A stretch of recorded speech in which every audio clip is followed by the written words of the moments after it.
এই মেয়ে, তোমার বাপ নেই? তোমার মাথায় কাপড় নেই কেন? তোমার মাথায় কাপড় নেই কেন? কি দেখাতে চেয়েছো তুমি আমাকে? কি বলতে চাও তুমি আমাকে? কি বলতে চাও? তোমার বাপ তো একজন কাপুরুষ মানুষ, কিছু বলতে পারে না। তুমি কি মনে করো আমি তোমাকে ছাড় দিয়ে কথা বলবো? তুমি এটা হিসাব কি পেয়েছো? তুমি একজন মুসলমানের মেয়ে, তোমার বাপ মুসলমান, তোমার মা মুসলমান, তোমার বংশ মুসলমান, তুমি মাথায় কাপড় না দিয়ে চলো কি করে? তোমার যেদিন ক্লাস 8-এ উঠেছিলে তুমি, সেদিন তোমার হাইজ হয়েছিল, তোমার বিবাহ হলে আজকে তোমার 2টা বাচ্চা হতো, তুমি এখন ক্লাস 10-এ পড়ো, তোমার মাথায় কাপড় নেই কেন? হ্যাঁ, তুমি আমাকে কি দেখাতে চেয়েছো? কি দেখাতে চেয়েছো?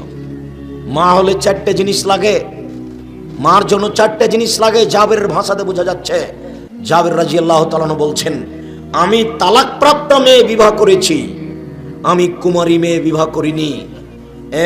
এক, লে তুআদ্দিবাহুন্না, আমার স্ত্রী যেন আমার বোনদের শিষ্টাচার দিতে পারে।